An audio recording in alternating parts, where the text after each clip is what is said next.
She walks in with 3 students and she looks at my ear, 7 seconds tops.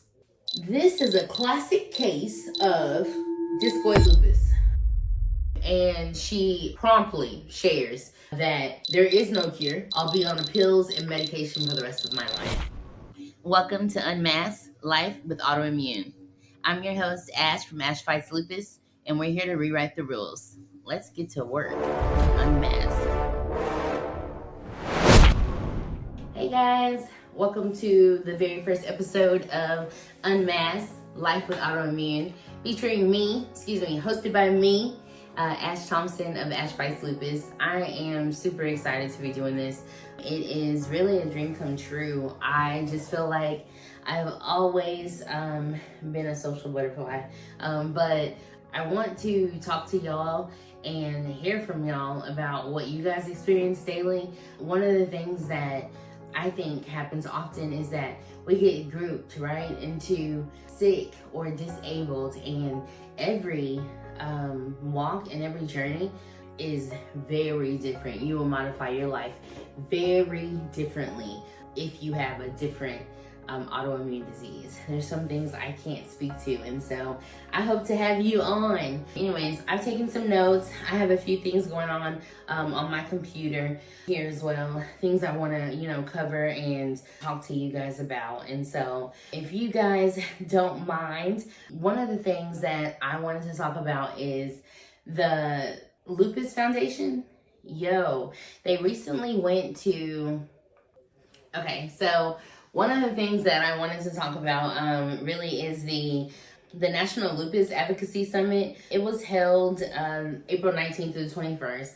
I haven't had an opportunity to go, but I think one of the most important takeaways is that real lupus fighters get to go in front of Congress and present our case for stronger medicine, present our case for stronger community, more research. And so I think that's so cool. It was a 3-day summit. And so participants really got to connect with peers and talk to leading experts in lupus industry. And I hope to, learn more about, what came of that. I'm not sure if you guys are tuned into lupus.org, but I feel like I get most of my important information from there.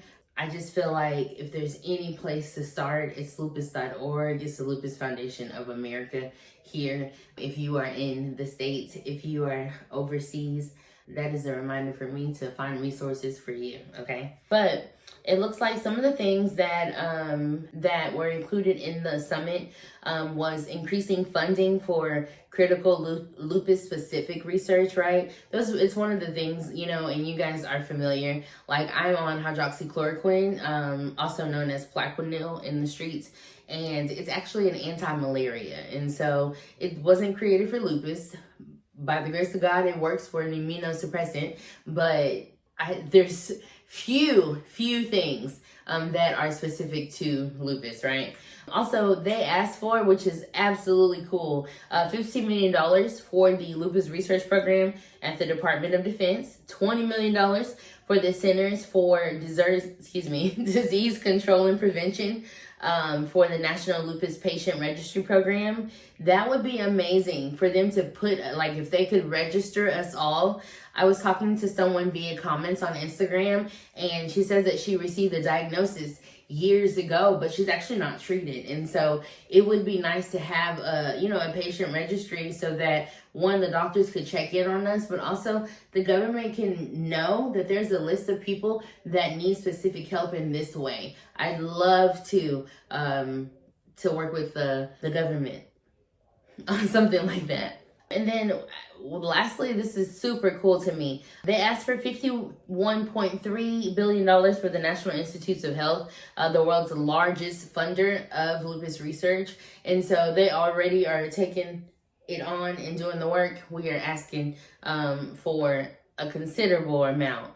I think the Lupus Advocacy Summit, I think it's such an important event, and I hope to attend one day, but it's one of those moments where you get to connect with people. I hear often that you guys just, you don't come across someone like me or someone, like yourself in your own, everyday community. And so being able to attend a summit where you see people from 42 states, it says 42 states were represented there.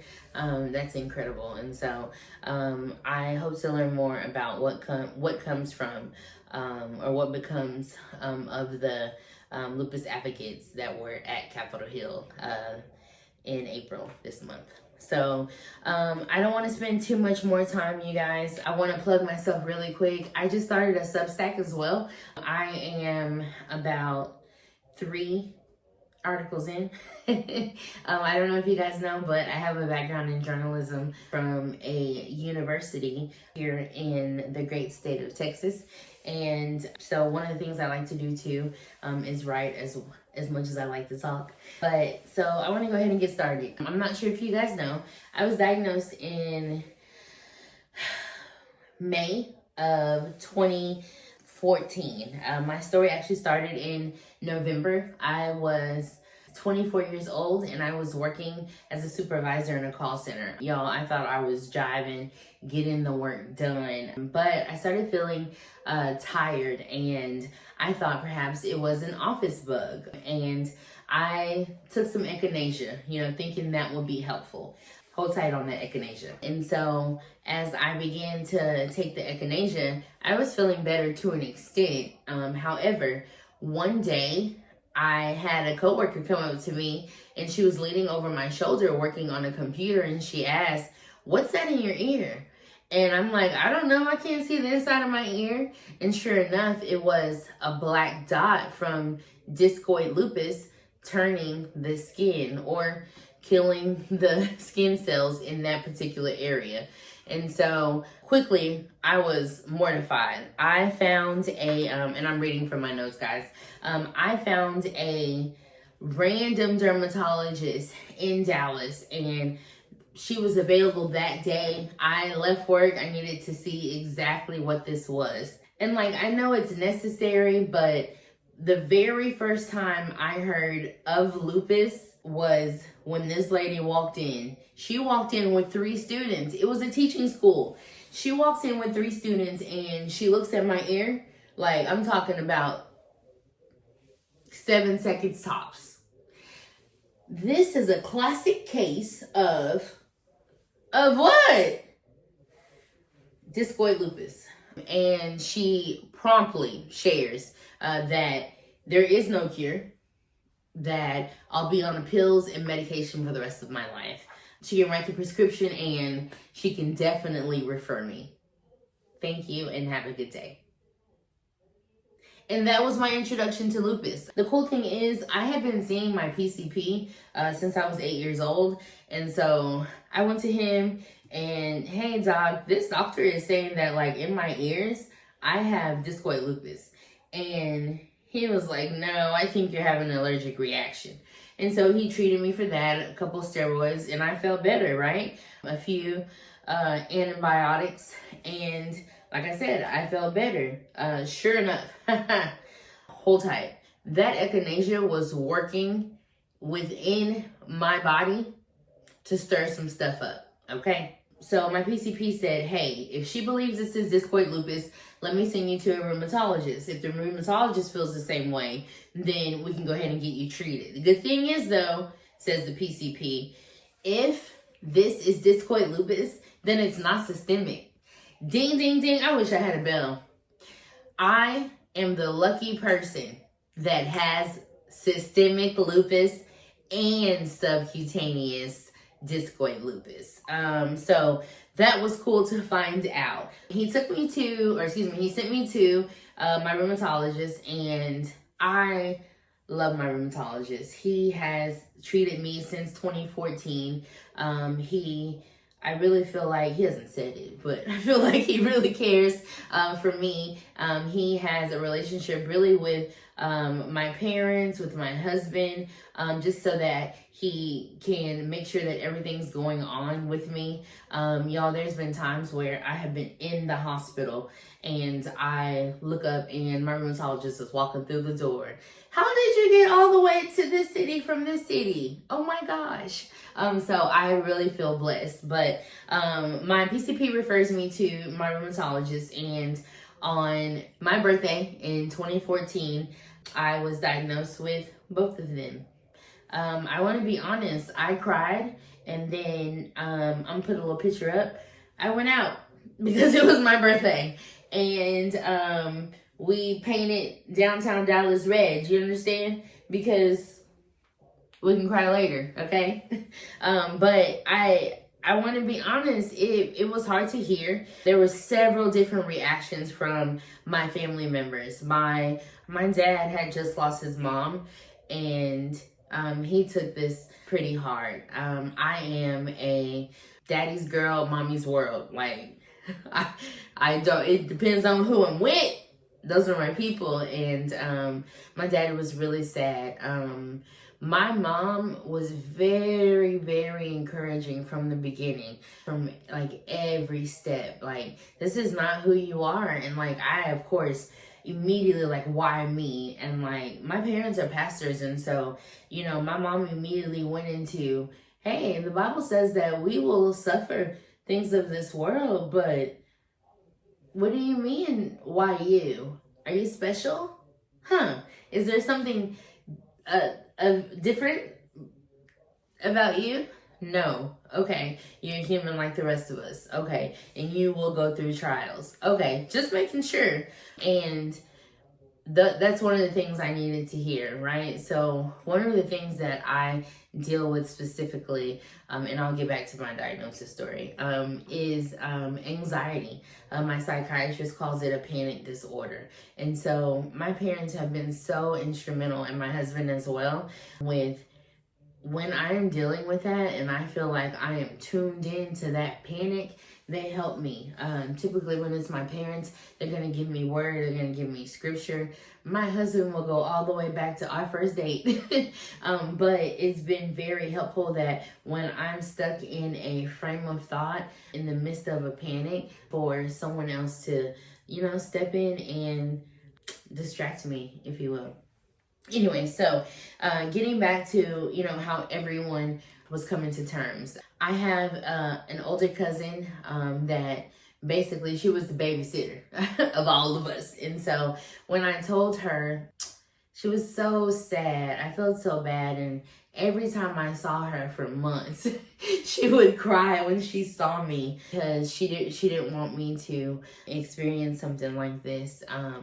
I feel like up until this point, the only thing people knew about lupus was, what do you call it? Mary Jane's mama had it.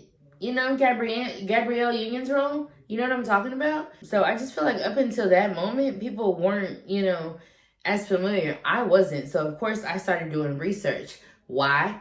Why go to Dr. Google? Not sure. And like, I want to be honest, it's so long ago that like, it probably was like Ask Jeeves. Just kidding. Dating myself. If you know, you know. But so as I became diagnosed and I needed to try to get into treatment, my rheumatologist started to put me on different medications, and I went through several, y'all. I started first with methotrexate. Methotrexate was an immunosuppressant, and it did not work for me. Okay, like when I tell you I was immediately allergic, I'm talking first pill, projectile vomiting. I probably got through a week before I had to call the doctor and be like, every time I take this anti-lupus pill, I just start to just, out of all, listen, this one ain't gonna work. So we moved on to CellCept. CellCept, CellCept, it's one of those things. I want to tell you that if you were on CellCept, please comment. Listen, I want to hear. DM me on Instagram, something. Tell me what your experience was with CellSep, because I remember spending time with my dad, and because I was newly sick, like, it's almost as if my family, I wasn't married yet, my family members were like taking, turns, like staying with me, One of my best friends and I were roommates at the time, and like she was so sweet in dealing with everything, but like I think she was secretly like calling and texting my mom and like, this is what's up with Ashley. And like when I'm with my parents, hey, just so you know, this is what's up with Ashley. But anyway, so when I got into CellSept, I remember telling my dad, like, I feel dark, y'all, and you've met me through Instagram, through TikTok. I'm not a, dark person. I love some good dark humor, but I really am like this bubbly and upbeat and, optimistic at time, like most of the time. And so when I'm not in that frame of mind or in that space, you can almost guarantee I'm going through something. And so just during that time, CellSep made me feel dark. I told the rheumatologist, and he immediately thought, I haven't heard that. Let me send you to get a second opinion. He sent me to a second opinion. He was not understanding in any way. He took 5 seconds, looked at my arm, and said, oh, that's psoriasis. Well, you know what? If it's psoriasis, I feel like give me some cream. Give me a pill. We know exactly what's going on. I'll moderate this as best we can. He was wrong. A biopsy, an ANA test, all the 10 panels, some blood, some urine. Everything they could get up out of me to test it, they did. Lupus, 2 times. So he was incorrect. So I went back to my rheumatologist, y'all. And at this point, I wrote down some of the symptoms. Like, I had aching joints. My dad was concerned before we got an actual diagnosis. He was like, when you are not at work, you are asleep. Are you okay? And like, I couldn't tell him why, but like, if I wasn't clocked in, I needed to be on a pillow. Listen, wrapped up tight, swaddled. Do you understand me? The fan going, the cool air. I needed to be out of there. And then, of course, you guys see my arms. If you're listening on the podcast, please head on over to one of the pages, Ash Fights Lupus. Follow me so that you can see what I'm talking about. But there was a little bitty spot, y'all. A little spot here. And like I said, my grandmother passed away. And it affected me because my grandmother, my paternal grandmother, was one of the coolest people ever. Whatever you thought to dream, whatever you thought to do, whatever could come to your mind, let's do it. I miss her a considerable amount. But when she passed away, there was, you see that? The skin. Disgusting. There was just a little bitty scratch here, y'all. And I started to dig in. And that's how I got to all of these scars that are up my arm. Now, of course, I went to see the dermatologist during all this time. The dermatologist was, referring me out to different doctors. He really wanted to make sure that he, was correct in his assessment or in his diagnosis, and the dermatologist confirmed it. We didn't go back to the second rheumatologist because all of the testing confirmed it. He sent me to a hematologist. They confirmed it. At this point, Ash is fighting lupus, okay? But some of the things that I didn't count on was an increased weight gain. As soon as he found out, or he diagnosed me correctly, we immediately jumped on a steroid. Well, if you know prednisone, you know that it's a bit harsher than anything else you've ever taken in your whole life, probably. Unless you do hard drugs, I'm sorry. I don't know nothing about that. But prednisone, that's a strong, that sucker, she's a strong girl, okay? And I kid you not, I feel like I gained 30 pounds in 30 days, a pound a day. I get like, sis was just walking around, head big, arms big, just everything big. You know what wasn't big? My hair. It was falling out by the clumps. I'm talking waking up and like it's on the pillow. I remember one day being at my parents' house and I'm like just getting ready and like it's just coming out. Y'all, I ran downstairs and my mama just held me. I'm talking about 24 years old, just pouring right into her lap because I want to be honest, me feeling like I was made in his image, it hadn't really come together. I've been probably baptized since I got my ears pierced, right? So I didn't expect to have to deal with this. And you know, in your 20s, you're a little vain. And so here I am, and I feel unpretty. I feel like people are looking at me. I feel like I have to hide myself, right? And I feel like there were so many things that felt new, and it wasn't. I was still living the same life. I was still working the same job. I was still going to the same university trying to get that same degree, right? It was, I would say, a hitch in my get along. I hope I'm using that right. But as soon as I learned how to moderately live, right, there is really a diet change. My doctor was all into antioxidants and what I should and shouldn't eat. Like there's a list, right? I would love to say that I stick to it. You know what? I'm gonna say I stick to it. But I could do a better job, as he said last week, of really focusing in on, you know, anti-inflammatory foods. I will say my favorite food is rice. But I'm sorry, and butter. One of the things, right? That I shouldn't, two of the things. There's a couple of things that I shouldn't be eating, right? But those are things that I felt like he really tuned in last appointment last week, especially now that I'm on Benlista. But I really wanted to talk to y'all about my diagnosis. This was the story, y'all. I feel like I've shared a lot, but I haven't, you know, shared, you know, what it took. It took, I would say, probably about 5 months to get a diagnosis. Y'all, that's been really fast for this this sickness.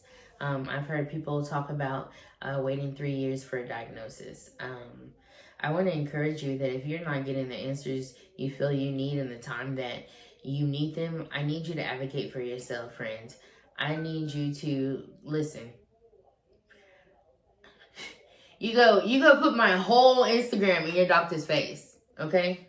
Look, there's a girl on Instagram who talks about Plaquenil and talks about azathioprine and talks about Benlista and talks about her sunscreen. Like, if you're not getting this type of information, please, I beg you to go talk to your PCP, go talk to your rheumatologist until someone is offering you information that makes you feel like is going to help you, okay? I also want to tell y'all there is almost 10,000 of us right now. And so I am getting to y'all as fast as I can. Please send me an email. You can find me at ashfightslupus@gmail.com. I'm happy to ask any questions.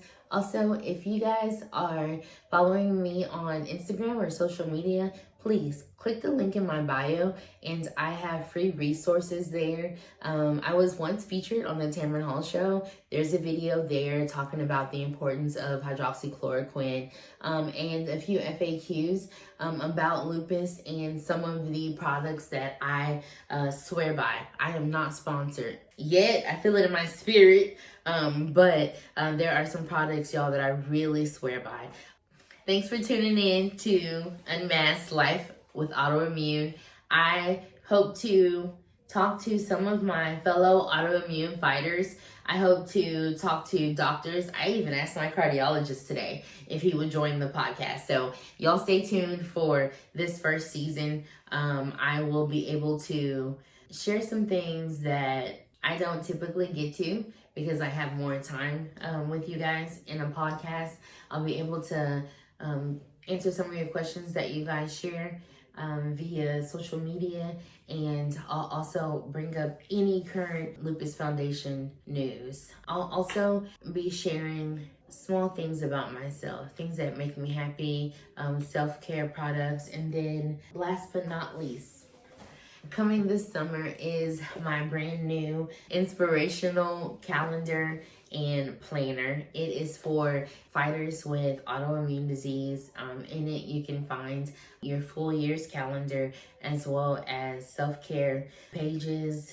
There are prayers, there's note pages, there are symptom trackers, doctor appointment trackers, symptoms list. Just it goes on and on. And so I'll be dropping this summer, and I'm super excited because y'all, if you are a planner girl like me, I have about 15 planners.